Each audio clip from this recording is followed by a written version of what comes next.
Hello, everybody. My name is Natalie Yeadon, and I'm one of the co-owners and managing directors with Impetus Digital.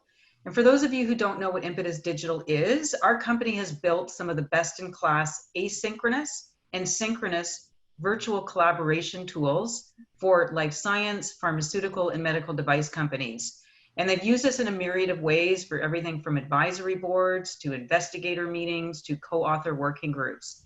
And unfortunately, since the COVID-19 pandemic, they've been doing a lot of internal meetings as well too.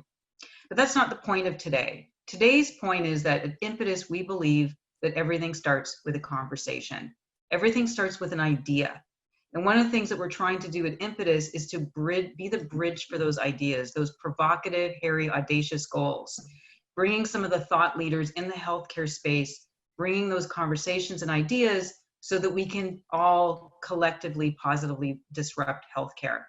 So I'm actually surrounded by a wonderful, esteemed group of people, thinkers, people who are pushing the envelope in healthcare with TECHNATION Health. And so I actually have here Elaine Huesing. She's the executive director at TECHNATION Health.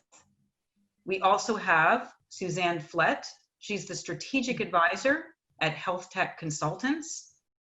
We also have Peter Jones, who's the industry lead for the Canadian healthcare team at Microsoft Canada. We have David Thomas, who is the managing principal with Global Health at Telus. And we also have Susan Anderson. She is the senior health policy manager at TECHNATION Health.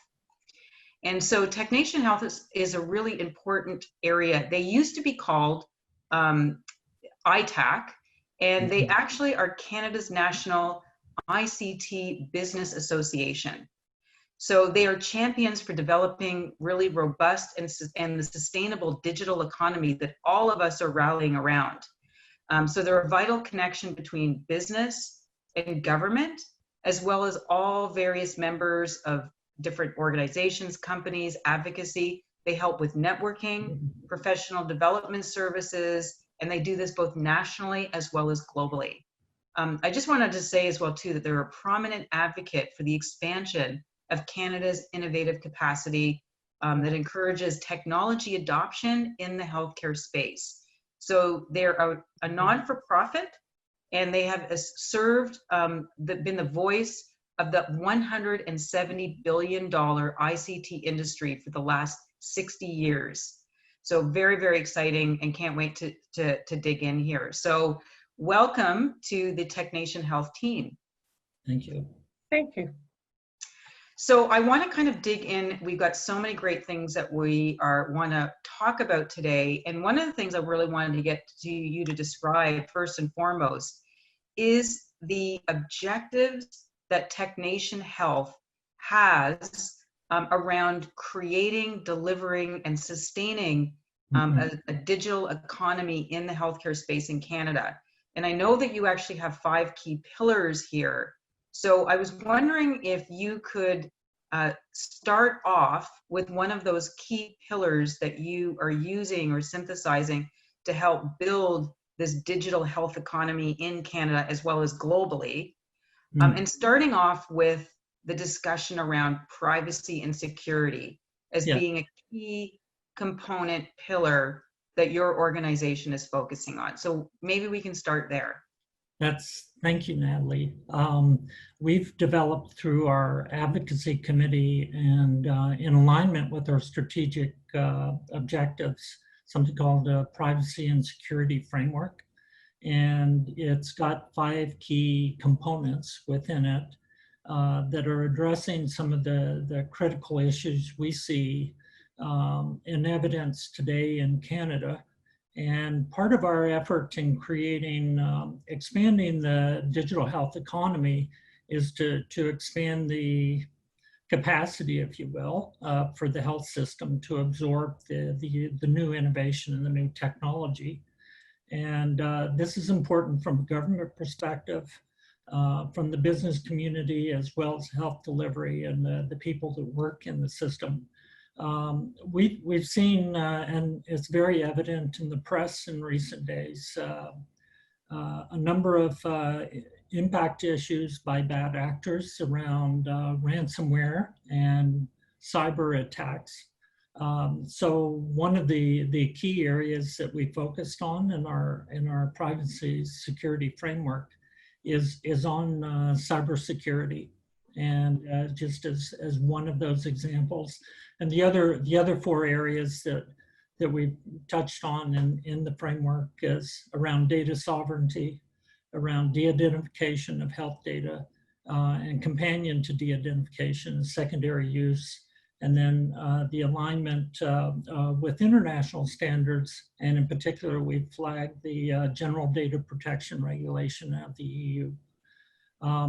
But in thinking about cybersecurity, as just to focus on that one pillar for a moment, it touches on everybody's business. And while we're focused on healthcare, you could say this is probably a generic issue across the spectrum, both at the federal and jurisdiction level and the local level. So it's on everybody's consciousness. But one of the major challenges is around adoption of the best practices. So we're advising through our framework that if an organizations have not already embraced significant standards around cybersecurity, that we've highlighted some specific ones, ISO 27001, the international standard, SOC 2 out of the US. But we're also saying for small, medium type companies that there's an opportunity for them to step into becoming more protected, if you will, through cybersecurity steps with the audit agency and the education processes to start beginning the integration of processes. So this is one of we see as a very vital step to help ensure that as technology gets deployed, talking earlier about virtual care, for example, security of the information as well as privacy is high on everybody's mind. And so how do we go, what are the concrete steps that we can take? So this is one of the key areas that we're advocating in. Okay. So I'm gonna just ask David, we were just talking a little bit about Akira. Obviously, you know, I'm sure Peter with your company as well too, and we'll ask you afterwards, but we're really with Akira. What are some of the obstacles that your organization had to overcome in bringing this really useful telemedicine type of tool to the market, around, and especially around the concept of privacy and security and so many people being afraid of that?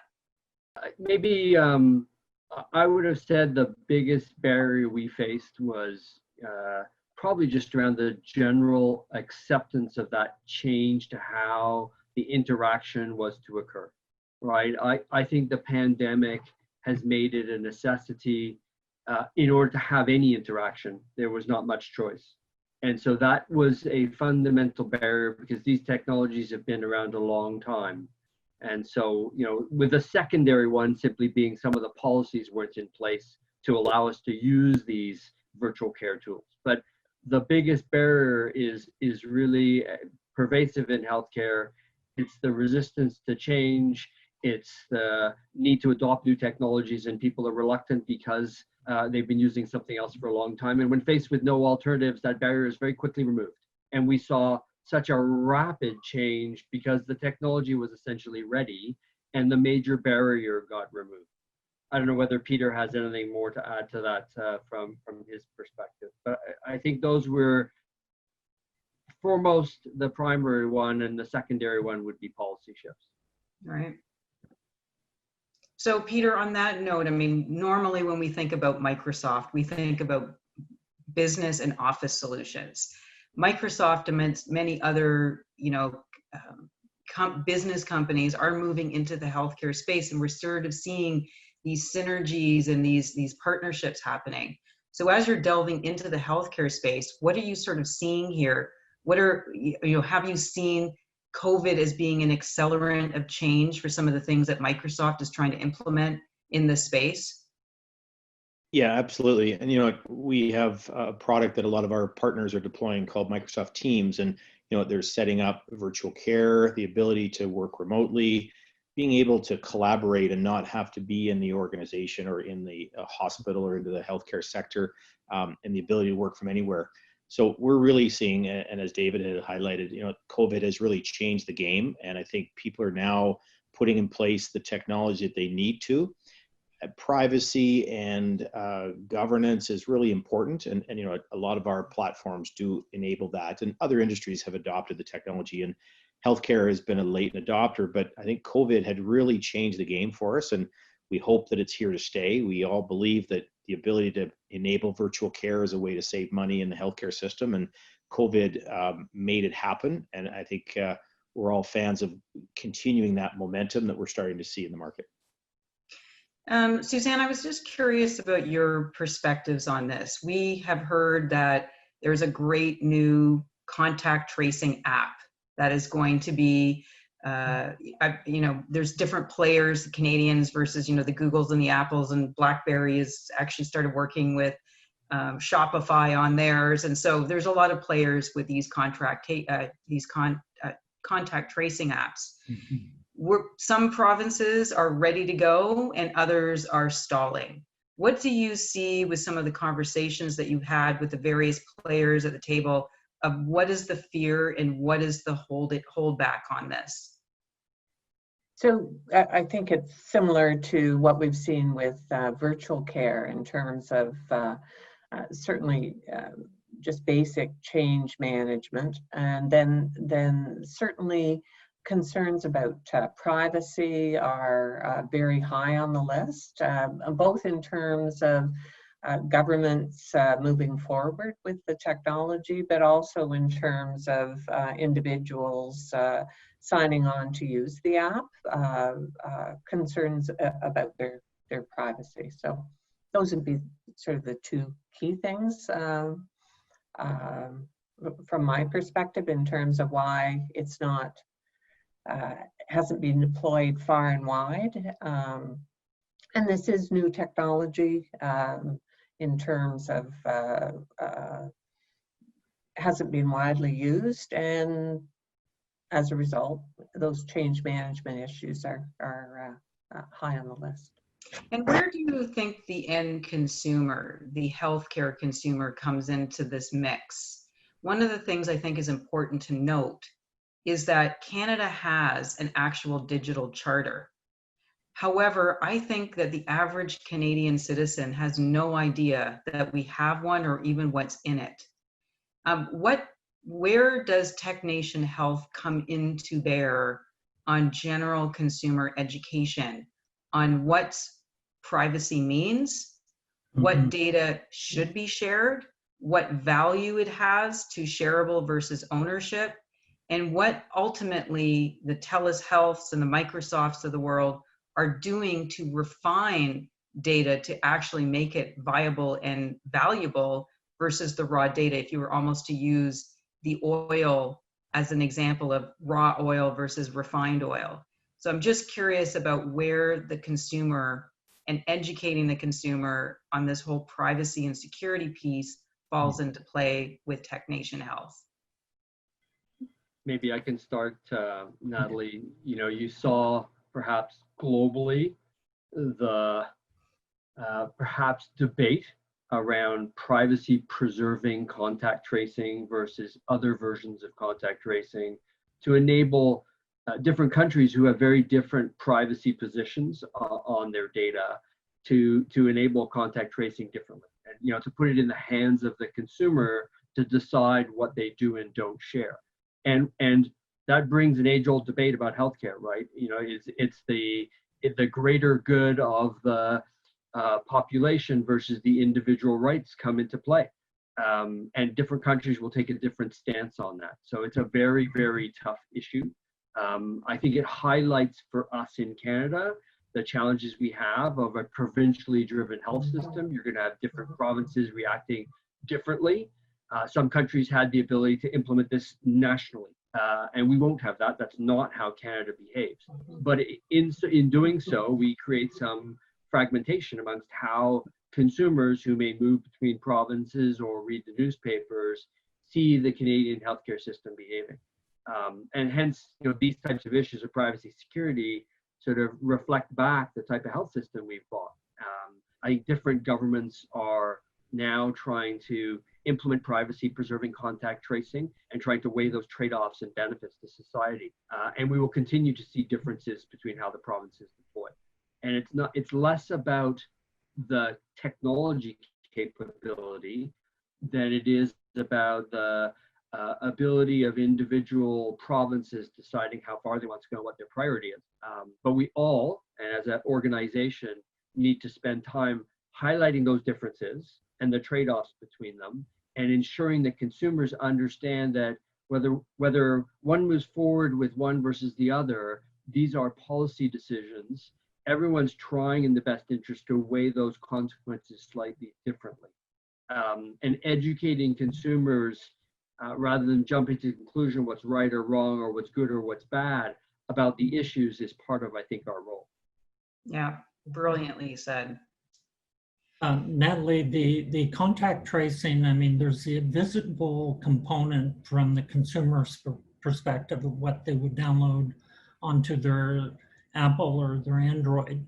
But behind the scenes, what the epidemiologists and the public health workers, they're working on a jurisdictional level applications that we call communicable disease outbreak management tools. And that's where the real case management occurs. So think of the smartphone as a initial data collection of information on who I've come in contact with. And at such time as one individual is infected, then there's a mechanism that if I was infected, then everyone that, every other smartphone, if you will, that I've come in proximity to, then the health jurisdiction and their public health team can then reach out and contact those people. So it's a more intelligent way of doing the contact management, but it's not solely a consumer app. I think that's the important thing to recognize, that the core application supporting all of the pandemic work is really done at the jurisdictional level for each province, territory, and it's supported by the public health team and their epidemiologists. And that's where the real data is collected that's supporting all the statistics that are coming forward and reporting. And that really underlies why TECHNATION Health is focused on privacy and security, really to ensure that standards are set right across the country that align with international standards, so that our members are able to comply with standards with a minimum of cost, and that they don't have to have versions for each province or territory. You all bring up a really interesting point, and I think one of the common themes here has to do with the jurisdictional decision at the agency or the provincial level, which makes this a really big challenge. I know that pharmaceutical companies run into the same issue when they're looking for access, for example, for their pharmaceuticals, and the same thing is going to happen for technology companies looking to be able to tap into health data, et cetera, at a provincial level. So I guess one of the other overarching questions, and this leads into the next pillar, I guess, that TECHNATION Health is focused on, is really around standards, GDPR specific components, and specifically around interoperability, allowing the companies, again, like the Microsofts and the Telus Health and the other companies out there that are looking to tapping into data lakes. I eventually want to say data oceans, where we're starting to open things up so that information can be shared, so we can do population health management. So investigators can freely and actively be able to do clinical studies, investigations, discovery of new medication. Can anybody speak a little bit around the challenges around standardization and interoperability?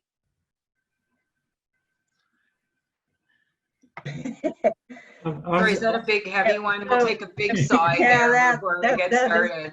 It's been discussion for many years, I would say. And at one point in time, Canada Health InfoWay was the key champion in terms of setting up the governance structures, facilitating the discussion around what are the meaningful information sharing standards and the interoperable standards. I think that championship has been more broadly shared at this point. All of the jurisdictions recognize that they have challenges in terms of how do they come into something that creates a more even level playing field, because it's frustrating from a vendor perspective to have a product that works in one jurisdiction and then they migrate to other jurisdictions in Canada or internationally and find out that the rules have changed. So there's a strong value for embracing some common standards. HL7 standards, some of the new fire standards under HL7 is just one area of example around message standards, but we're also emphasizing around interoperability from clinical terminology standards as another key component, you know, the content that you're sharing across the messages. So that's an ongoing discussion. It's not solely one agency. So when we look at advocating in this area, we're having to interact with a number of different groups, Canada Health InfoWay, with CIHI, with the jurisdictions themselves, and some of these jurisdictions have their own standards committees, and we are invited to join, as in the instance with Ontario Health and their standards committee, that a member of our organization is joining with them in those ongoing discussions. Okay. Yeah, and I think from our perspective, we're seeing a lot of that interoperability. Everybody wants to be able to share the data, get access to it, and really putting the right governance in place to ensure that that data is not leaked beyond who it's intended for is really a lot of what we're advocating for, and making sure that the right structure is in place and the right governance around that. Because again, we don't need to have the exposure around data leakages and how someone gets access to someone's personal health data. We're all very sensitive to that. And really, I think the interoperability, PHIPAA modernization that was done recently, getting the OHTs and Ontario Health being able to share data amongst providers is critical, right? Because a lot of your data is sitting in so many different places. We have to enable a system that allows that data to be collected, pulled together, and used for the intent that it's used for, and giving that to the provider to provide better care. Any other comments on that one around interoperability?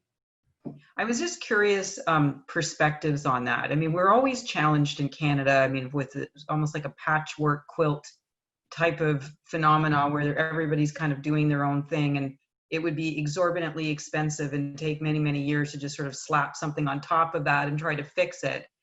I was just curious, in the pharmaceutical industry, there is a push towards a centralization, you know, of organizations, of a centralized Pharmacare program, or a centralized access process through, you know, an organization called CADIF and other sorts of things. Is there a move towards that in a more global sense for, you know, organizations like TECHNATION Health, where you're going to be looking at more global standards and policies and process? Because data, you know, has no bounds. And, you know, there's opportunities for investigators and various other people who are tapping into building and creating a better healthcare world that goes beyond Canada. What sorts of discussions is TECHNATION Health or your individual companies doing to broach that more global discussion? Can I jump in? I play globally, but one of the huge benefits of TECHNATION is the fact that we represent not only small companies who may be just Ontario or provincially based, but large multinationals. And so our ability to elevate the dialogue in any single province around standards or interoperability and bring the perspective of what is happening, what are the global standards, how are other countries moving, what are multinationals doing, that's part of what we can bring to the table, representing the myriad of companies that we do, right? So I think that's a huge benefit to provinces and other players who may be, viewing their perspective entirely provincially, or only dealing with a local population of vendors. And this is the challenge of things like standards and interoperability, is it rapidly scales to a global picture. And so, and healthcare is by its very nature relatively local. It has to be delivered local. So you've got this tension between the desire to centralize to get efficiencies, to be able to do very complex tasks like genome sequencing and personalized medicine, and yet you deliver it locally, and ultimately it's got to be relevant to who you are in your location, because there are physical things you need to access at times. That tension is not going away. I think technology helps to bridge the balance, and TECHNATION acts as a bit of a voice to be able to bring that together and add perspective. Anyway, I'm taking it as a walking advertisement for TECHNATION, because I think we do have a very big role and are respected for that. Yeah, and we network with a lot of organizations around the globe on helping derive those standards, right? I think it's critical to have standards globally and make sure we all communicate and understand the value of why that needs to happen, and we leverage that locally in Canada. Yeah, so that will translate then when we have a Canadian company developing new technologies and new intellectual property, that it facilitates that expansion of the marketplace. So it's not bound to a Canadian only marketplace. And that's the ideal scenario, that we're all on the same page, and everything in the GDPR standards make sense in the Canadian context today. As all the Canadian jurisdictions are refreshing their privacy legislation and regulations, then we have an opportunity to influence them to work towards that common cause. And, it really sort of speaks to this idea of data sovereignty, right? So ultimately, jurisdictions, provinces, countries, states, everybody wants to own their own thing. And certainly, I'm thinking about from the pharmaceutical industry, it's the way also clinical trials are done. Well, we have to have endpoints that speak to the way Canadians are treated. We need specific endpoints because this is what we believe to be true versus what they believe to be true in the UK or in Spain or in Italy. So there is something to be said about some, geographical differences. But is there such thing as data sovereignty, and what does TECHNATION Health have to say about sovereignty? Mm-hmm.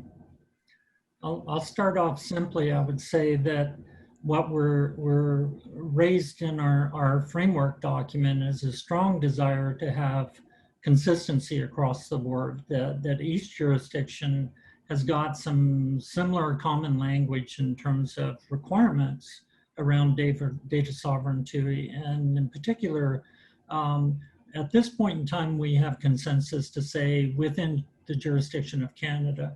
But I think it's recognized as change. It's a change process that ultimately that boundary condition should be able to break down not just Canada only, but global. But we've seen recent issues such as the Patriot Act in the US that caused a lot of consternation by some of the regulators and some of the jurisdictions, that caused them to pull back from being able to freely move patient identified information across our national boundaries. But over time, we see that as being something that's still an ultimate goal.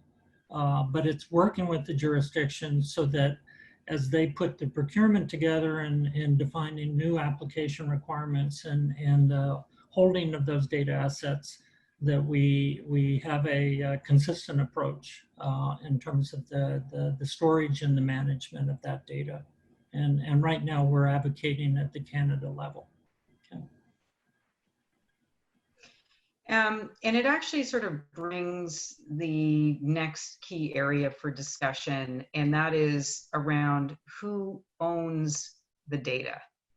So everybody's going to have a different viewpoint about where the data is lying in the journey that it takes from patient, down the river, if you will, into the lake or what have you. So at what point, is the data owned? And I was just curious about any of your perspectives on the demonetization or the democratization of data as it relates to patients owning it, and where perhaps blockchain may fit into this. Sort of simplifying or making that interactional, somebody's using my data and I'm going to get paid for it perspective. Does this come up in any conversations, and where does that type of technology play in this whole conversation about data ownership? I could probably comment on that. I deal with it a fair amount, but you're touching on a very sensitive topic because, a lot of the physicians would say that they own the data because a lot of it is sensitive notes on the patient, right? And if you're dealing with mental health patients, should they have access to the data? There's arguments the other side that says that all patients should have access to all their records and be able to, but it could cause harm if a patient reads about the diagnosis of what a physician writes about them, right? So you have to be sensitive to kind of the use of that data. But as David brought up earlier, if you start looking at genome sequencing and getting access to larger data sets, there's a benefit to the industry and a benefit to the patient by allowing that data to be shared amongst researchers, because the larger the data sets, the better the research. So, it's a sensitive topic, but there's a lot of areas where it is important to allow that potentially de-identified data to be used to enhance things like precision medicine. A lot of pharma companies want to get access to data, and they will pay for that data to be able to help them with a lot of their trials and so forth. So, and their research. So, every situation is a little different. You touched on blockchain, and we've developed a lot of technologies around consent management using blockchain, and that may be a way to solve some of those issues of, as a patient or an individual, do I want to give consent to have my data used in a certain way? If I could benefit and be paid for that from a pharma company, that would be great for me personally, and it may help further research. So there's a lot of situations you have to look at the thing, but it's really, I think, with blockchain technology and consent management is the way that it can be managed more effectively, and the ability to have your data withdrawn from a study if you wish, right? So I think there are technologies that will now enable us to manage that more effectively. So I think there's good things happening in that space. Just to comment, the legislation on privacy, health legislation does not talk about ownership of data. It talks about custodianship of data, collection, use and disclosure of patient-identified health information by custodians. And that's generally your health providers and the health authorities and the hospitals are deemed as custodians. But I think in a very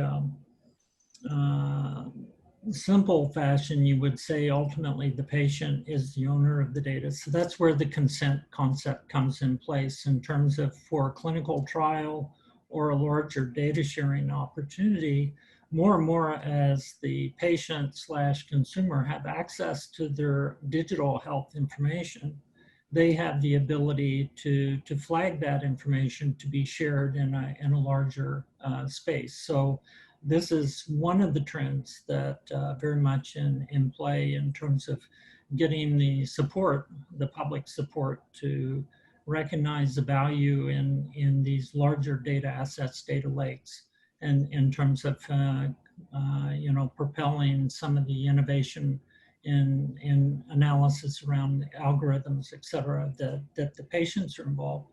The other interesting area that's coming about now is Peter mentioned de-identification of data, and there's risk associated with that. We all understand that it's around risk mitigation approach to how do you de-identify the data such that it's not re-identified downstream, where you might be able to link other data assets and then be able to recover or identify who the individual is that the patient data belongs to.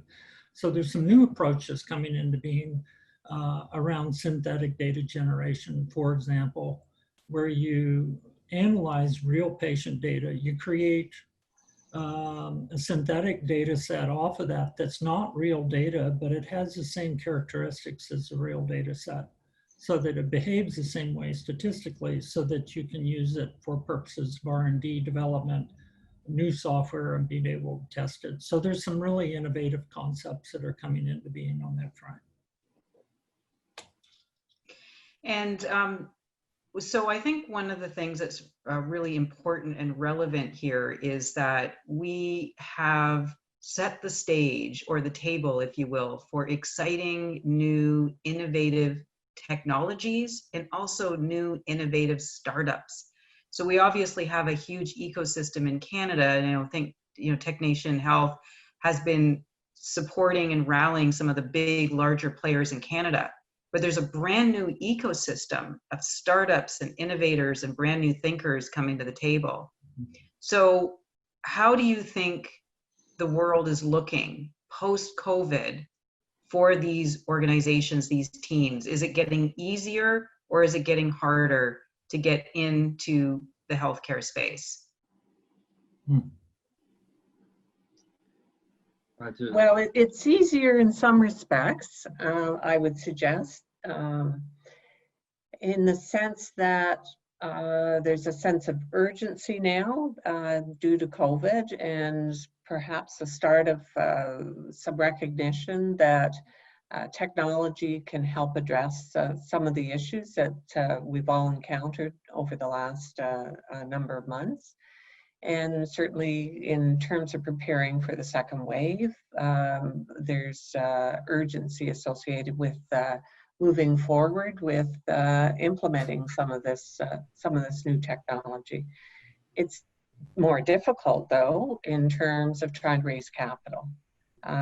In this market, it's many boards of directors just aren't meeting, so they may have even been partway down the path in terms of approving investments, but very slow market right now in terms of trying to raise any capital. So yeah, pros and cons, I would suggest, based on where we are for innovative companies trying to either get up and running or move from a startup to the next level. Yeah, and from Microsoft perspective, we actually work with a lot of startups, and a lot of them come to us with ideas and want to leverage our infrastructure to develop out. And as Susanne mentioned around the funding, it's challenging, but also, Natalie, you brought up around the fact that getting access to the right data to help build these applications and these is a challenge, right? And I think we need to figure out a way to allow data to be shared and open to a point where these innovative startups could start to use the data to help build applications that provide better care, or monitor patients, or point patients in the right direction, or give them the insights they need. But it is something we're definitely trying to educate and through TECHNATION try and really foster that innovation and really be able to remove those blockers that are in place for even some of the smaller companies. Maybe I can add some perspective on this, because I think Canada is doing a good job in balancing some of this. There are going to be many countries where they have not imposed the sort of brakes on the data, and where lots of new apps out of necessity are being used, and they're providing very good value in today's environment with COVID-19. And then we're going to find a bit of a setback in digital health, where we find out, after the dust has settled, that some of these probably weren't using the best practices. There will be some exposures. And so, we could be negative about Canada and how slow it may be because we're being cautious in recognizing this. But I would anticipate that there are some practices globally that have moved very rapidly and done some good that will come back and be newsworthy later because they didn't follow appropriate practices. So it is, again, a bit of a balancing act. And Canada has taken a stance. We continually try to promote the innovation. I think we have a very good, strong record of new startups and new innovation. Our challenge has always been scaling that, whether it be funding or because of our provincial systems getting access to a market. That's been our dilemma in Canada, not the innovation itself. I would say that a lot of the heavy lifting around innovation has been by the larger organizations, the larger vendors, including the multinationals, and the opportunity where they can then integrate in a partnership and collaborative way some of the new startup concepts. But it's still very much a real challenge for the startup businesses in the health space at the procurement level. The people that are buying the solutions at the local, the health authority, the jurisdiction level, they're always asking for Canada relevant experience. And they want to see the financial sheets. And so as a consequence, many of these companies they have viable products, but they end up selling them into other markets such as the US, and then having to come back at a later date. And that's something that we're very conscious of, that we strategize on how to help enable those kind of linkages between the SMEs and the larger companies to change that practice. So I want to kind of linger on this for a few moments, and this might, I'm not trying to sound political at all in this, but this could be worth a discussion. It sounds to me like sometimes some of these organizations, agencies, procurement departments, what have you, could be leaning on the concept of security and privacy as being a reason and a rationale for the ways that things are done today.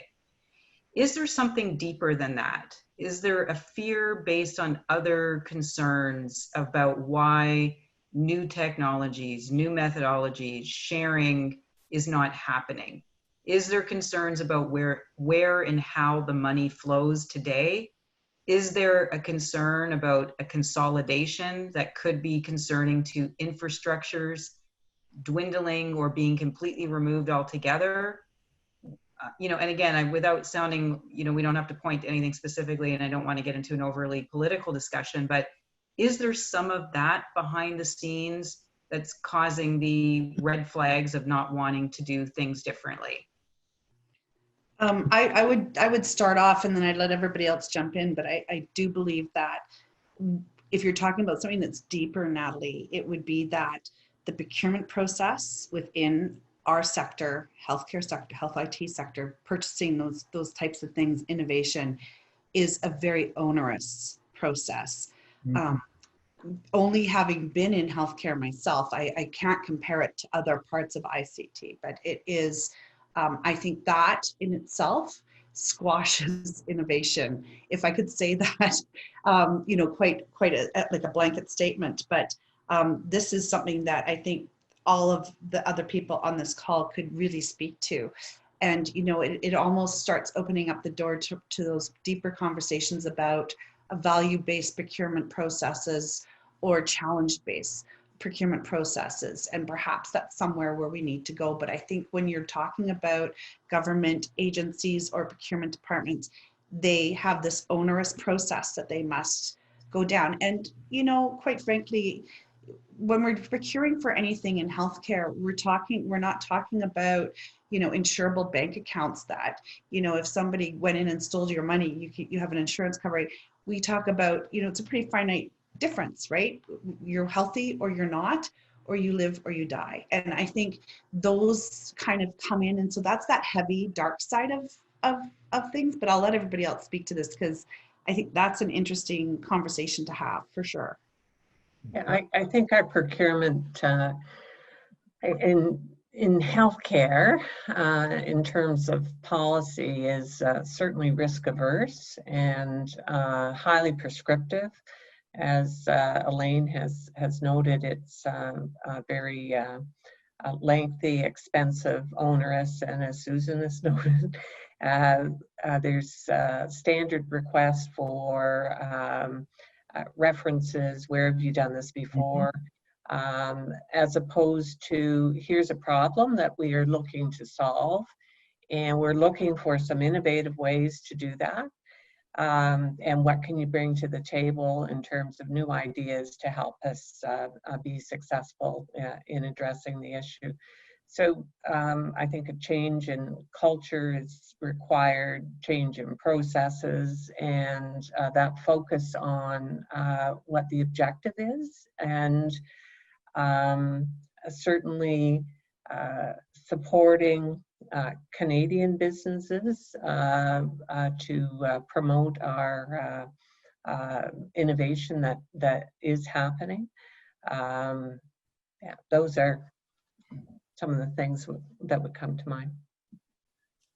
There's a time aspect to the procurement, and that concern about risk. I think part of it from the purchasing side is the fact that historically, when they've been buying new solutions to be implemented related to health, that they're thinking in a 10, 15-year duration. You know, these are long time applications. So that culture hasn't shifted to that agile thinking of something that could change very quickly, as what we're seeing during the pandemic. And so I think that this next generation, the opportunity is lifting at thinking of apps that are more robust, yes, agile, and the things that can work outside of a traditional structured system approach for a clinical information system, something that perhaps lives on top of a population health database that has user interfaces to the public and to the providers and to the payers, but that's very agile. And that creates some new opportunity that maybe that risk quotient goes down because it's the kind of things that will change dramatically quickly by need, and not something that you're buying for a generation. I just want to top up a little, Natalie. I think we are never going to change the dilemma that technology and innovation will happen faster than policy change. That's a given. They move at different rates. And so to manage the risk between those two is going to take some interesting partnerships between large companies and startups, between public sector and private sector. I know of no other way we're going to tackle that. And the gap between policy and technology innovation will only increase. So we have to be smart about how we deal with that. We have actually done that. And I think there's some precedents very recently. Let's be honest. COVID-19 has been a change accelerant. A lot of the policy and procurement gravity and inertia was lifted for several different things, including contact tracing and including telemedicine and new cost coding so that physicians could actually charge for doing things. And an accelerant at Health Canada and other sorts of approvals for software as a medical device and other sorts of apps, et cetera, et cetera. So the precedent has been set. We know that when there's a laser focus and a clarity and a union of minds and collective conscious, a collective yearning for a result, mountains can be moved. And so when we talk about mountains, we're talking about this inertia of procurement, et cetera. Yeah. So my question for TECHNATION Health is ultimately what sorts of policy changes directly, if you were to almost come down with a rundown of key things that you would need to instill to replicate what has just happened, with COVID-19 and some of the rapid acceleration of things that got out the door very quickly. What are those policy changes that would need to be implemented? Before you get to the policy, I just think that we are going to need to use this as an example and show the benefits of how that rapid change has benefited so many Canadians. There will be the inevitable, this went wrong and that went wrong. And I don't want us to get lost in the fact that there were huge benefits to turbocharging digital healthcare over this period. So that's before you get to a policy. Maybe Susan can speak on the policy side. but I just don't want us to lose sight of capturing those benefits, the articles that come out and demonstrate the success, so that mitigates some of the concerns and risks that people have in the back of their mind for moving quickly.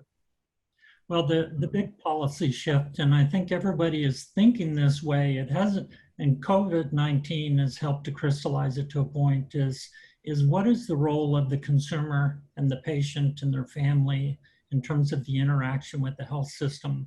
So we've seen contact tracing as one example.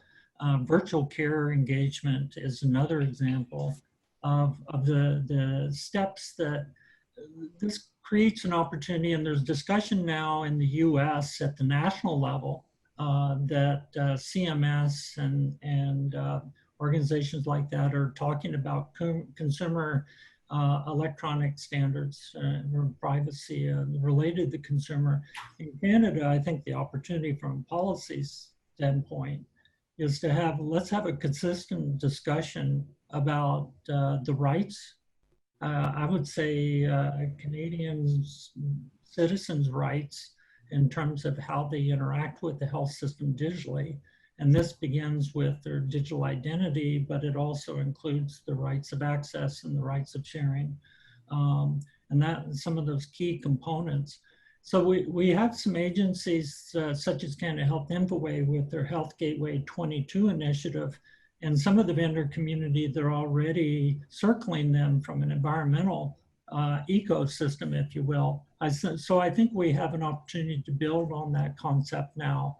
And I'm hearing motions from Health Canada, from Canada Health Infoway and others that I think there's going to be some strong impetus in terms of what are the policy shifts that are required to sustain this momentum that's been started during the pandemic.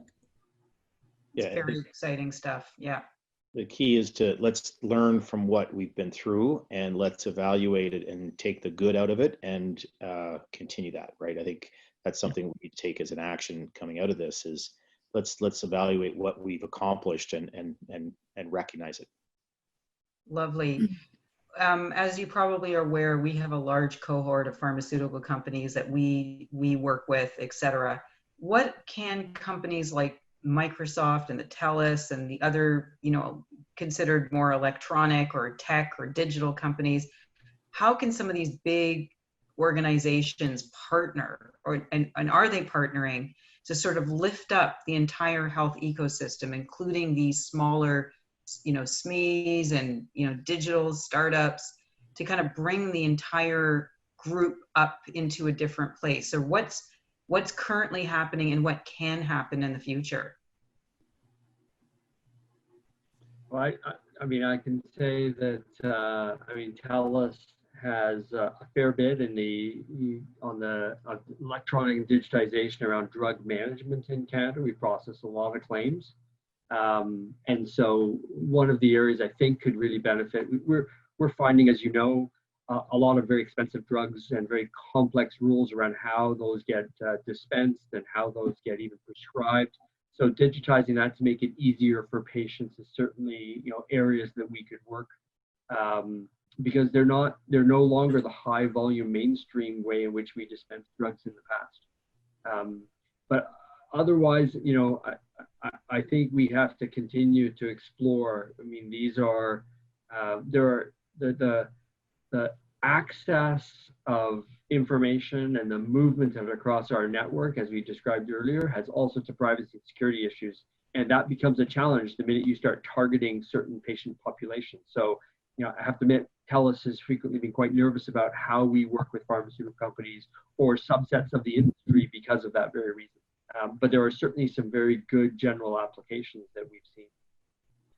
Yeah, I think the work we've done around genomics and genomic research, I think pharma is very interested in that. And how do we come together as a society and an industry to really benefit the patient, right, in the new ways of analyzing a lot of the genome information and really coming up with better ways to diagnose and things like that. Those are the types of initiatives that I think we're just getting started on, that I think pharma has a big role to play there because, again, they will inevitably create the drugs and the medication to be able to deliver that. So I think we need to keep pushing in areas around precision medicine and getting those access to people getting their genome sequenced and start to make that happen more readily as a standard of care almost, right?